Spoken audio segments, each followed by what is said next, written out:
मेरे मुस्तकिल कॉलम फैज़ आम का आज का जो उन्वान है वो है चौधरी फवाद अब और तब। चौधरी फवाद हुसैन आजकल अडियाला जेल में बंद हैं। कल के वफाकी वज़ीर को चंद दिन पहले सर और मुंह पर काली टोपी पहनाकर अदालत में लाया गया, मगर आज के मेरे कॉलम का मौजू अब का चौधरी फवाद नहीं, तब का चौधरी फवाद है। ये कोई 30 बरस पुराना किस्सा है। 1993 या 94 की बात है। फवाद के चचा चौधरी अल्ताफ़ हुसैन पंजाब के गवर्नर थे। मैं कलम मजदूर की हैसियत से दबंग गवर्नर के सियासी ख्यालात सुनने या उनसे इंटरव्यू के लिए गवर्नर हाउस जाया करता था। ऐसे ही किसी विजिट में चौधरी फवाद से गवर्नर हाउस में मुलाकात हुई। चौधरी फवाद उस जमाने में गवर्नमेंट कॉलेज लाहौर में BA के तालिब इल्म थे और अपने चचा गवर्नर चौधरी अल्ताफ़ हुसैन के पास गवर्नर हाउस में ही मुकीम थे। चौधरी फवाद से जो तारुफ 30 साल पहले हुआ था वो मुश्तरकात की वजह से दोस्ती में बदलता गया। किताबों का मुतालिया, तारीख, सियासत और सहाफत में दिलचस्पी वो मरकजी मौज़ूआत थे जो हमारे दरमियान ज़ेरे बहस रहते। वक्त गुजरा तो एक रोज़ चौधरी अल्ताफ़ का बतौर गवर्नर ही इंतकाल हो गया। मुझे गवर्नर हाउस से चौधरी अल्ताफ़ की लाश के साथ रोते हुए चौधरी फवाद की रवानगी का मंजर आज भी याद है। फिर चौधरी फवाद ने लाहौर ही से कानून की डिग्री ली और यहीं वकालत का दफ्तर भी बनाया। इस दौरान ये रोजाना का मामूल था कि हर रोज घर के फोन पर सुबह ही सुबह चौधरी फवाद की कॉल आती। सियासत, सहाफत और ताज़ा तरीन हालात पर तफसीली गुफ्तगू होती। साल साल तक चौधरी फवाद का ये मामूल रहा।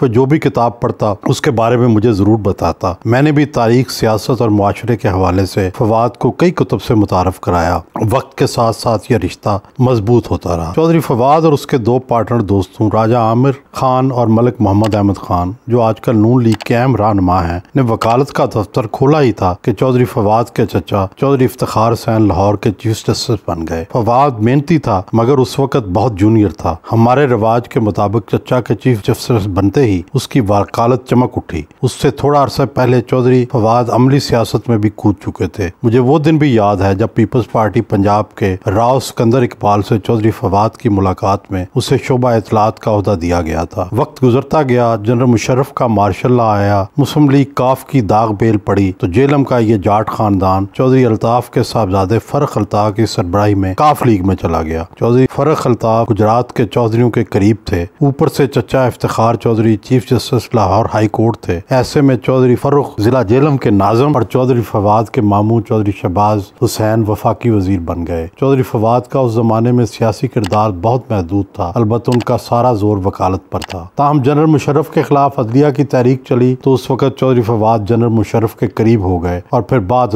इक़्तिदार से रुखसती के बाद उनकी नई जमात में शामिल हो गए। चौधरी फवाद उस जमात को मकबूल बनाने के लिए काफी मुतरक हुए लेकिन कोई नुमाया कामयाबी हासिल न कर सके। जनरल मुशर्रफ के इक़्तिदार से रुखसती के बाद पीपल्स पार्टी की हुकूमत बनी। जरदारी साहब सदर और यूसुफ रजा गिलानी वज़ीर आज़म बन गए। चौधरी फवाद गिलानी खानदान के पुराने शनासा थे। इसी तल्लुक़ के हवाले से वज़ीर आज़म यूसुफ रजा गिलानी ने उन्हें वजीर के ओहदे का बराबर मुशीर बना लिया और यूं वो गिलानी साहब के तर्जमान बन गए। इसी दौरान बिलावल भुट्टो से भी उनकी गाड़ी छिनने लगी। अगर ये दौर भी गुजर गया, इमरान खान का सितारा चढ़ने लगा था। नवाज शरीफ के तीसरे दौर का जवाल शुरू था। पनामा ट्रायल शुरू होने से पहले ही चौधरी फवाद तहरीक इंसाफ में शामिल हो चुके थे। चौधरी फवाद सियासत, वकालत और सहाफत तीनों के शनावर थे। इसलिए पनामा केस में तहरीक इंसाफ की तर्जमानी करते करते न सिर्फ मकबूल हुए बल्कि तहरीक इंसाफ के सतून बन गए। इंतखाबात हुए तो न सिर्फ टिकट मिला और वफाकी वजीर बन गए बल्कि मुल्की सहाफत का धारा बदलने की कोशिशों में मसरूफ हो गए। वफाकी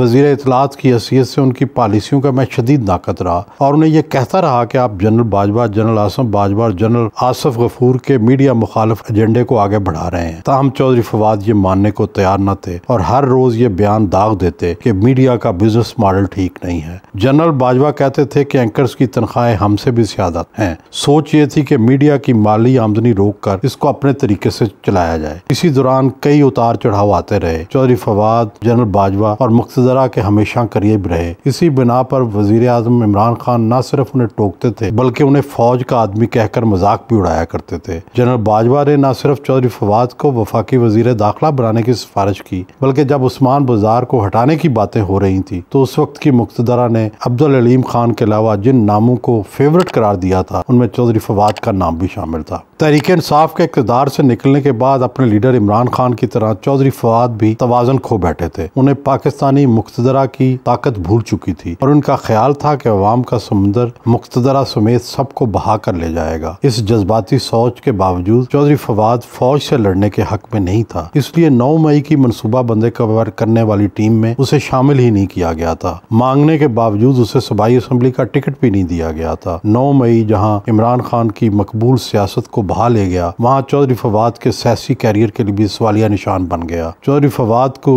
गिरफ्तारी हुई, सुप्रीम कोर्ट में गिरफ्तारी से बचने के लिए भागने की वीडियो आ गई और फिर एक रोज उनके तरीके इंसाफ छोड़ने की खबर भी आ गई। जिस रोज वो तरीके इस्तेहकाम के पहले इजलास में गए, उस रोज भी वो बादल नाखास्ता गए और बाद भी वो उसके मुस्तकबिल पर सवालिया निशान होने की वजह से इसमें मुतहरक होने से गुरेज़ा रहे। चौधरी फवाद की अपने कजन चौधरी फरख अल्ताफ से दूरियां हो चुकी। फरख अल्ताफ नून लीग में है, चौधरी फवाद नून में जा नहीं सकते, तहरीक इस्तेहकाम उन्हें जितवा नहीं सकती, जेलम में आज़ाद उम्मीदवार का जीतना मुश्किल है। ऐसे में चौधरी फवाद जाए तो कहाँ जाए, इसी कन्फ्यूजन ने उसे अडयाला पहुँचा दिया है। देखे ये कन्फ्यूजन कब दूर होगा।